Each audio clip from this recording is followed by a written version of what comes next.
పనే బాగుంది. 2 లక్షలు పట్టేసి ఊరవతల కాలు మీద కాలు వేసి కూర్చున్నారు కుర్రమయ్యాడు. డబ్బు పోవడం కన్నా మనల్ని ఎదవలన చేశారన్న బాధ మరీనయ్యా. చిత్తం దెబ్బ కొట్టడమే తప్ప తినడం తమ జాతకంలో లేదని గర్వపడ్డారు. ఇప్పుడు ఏమైందని? నాకు సిర్రెక్కిందంటే నరికి అవతల పారేస్తా నా కొడుకుల్ని.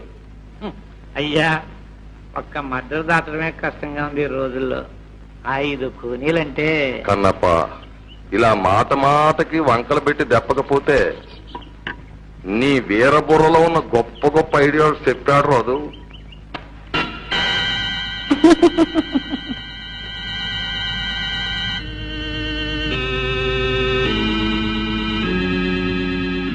కొంప తగలేయడమా? ఈనాళ్ళకి నా బుర్రతో గొప్ప ఆలోచన చేసావయ్యా. బాగుంది. ఏం బాగు? నా బొంద బాగు. నిప్పండిస్తే వాళ్లతో పాటు మన 2 లక్షలు కూడా పోతాయి కదా. అదే పోతే పోనే, ఊరు బాబు సొమ్మే కదా. చిత్తం మన లక్ష్యం అనుకుంటుంది. లెక్కలు మాత్రం సరిగా చెప్తావు. ఇక్కడ పని చేస్తుంది బుర్ర. ఎక్కడ పని చేయలేదంట? వాళ్ళు మంటల సెక్క నిద్ర లేచి పరిగెడితే నువ్వు అడ్డం పడి జోలపాడి జోకొడతావా? మీరు చిన్నదొరికి మందు ఎట్టి 100 ఏళ్లు జోకొడుతున్నారు. నేను వీళ్ళకి మత్తు మంది ఎట్టి చచ్చేదాకా జోకొడతాను. నీకెందుకు ఆ గొడవ? నాకు విడిచిపెట్టండి. రా బాబు, రా. నీకు 100 ఏళ్ళు సమయానికి వచ్చావు. ఏమిటి భజంత్రి?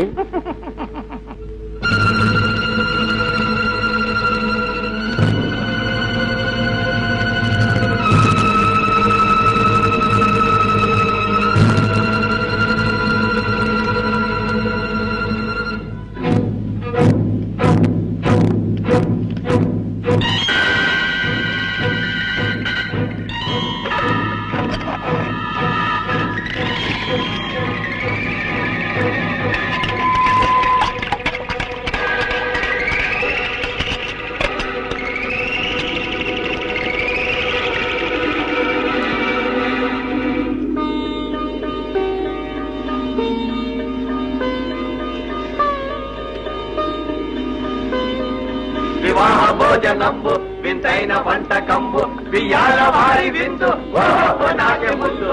ఆగండి.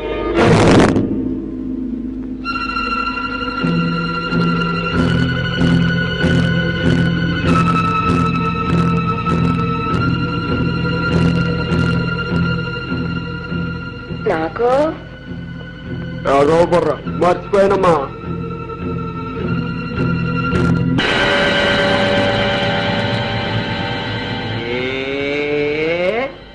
నీ చేతి మొదటి ముద్ద తినకపోతే అన్నం సహించదరా భీమన్నా?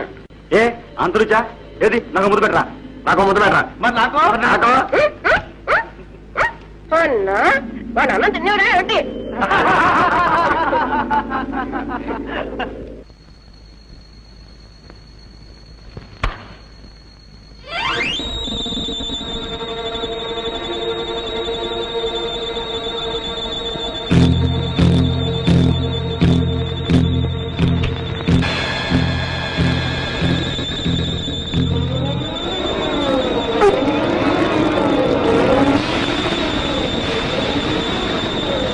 పాండవులు తుమ్మెద తగలబడిపోయారు తుమ్మెద.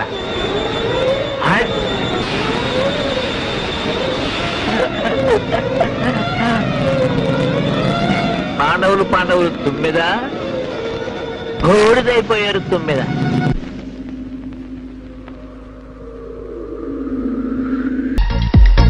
వాన వాన వెల్లువాయి కొండ కోణ తుళ్ళిపోయి చెలియ చూపులే చిలిపి జల్లులై మేను తాకగా ఏదో ఏదో ఏదో హాయి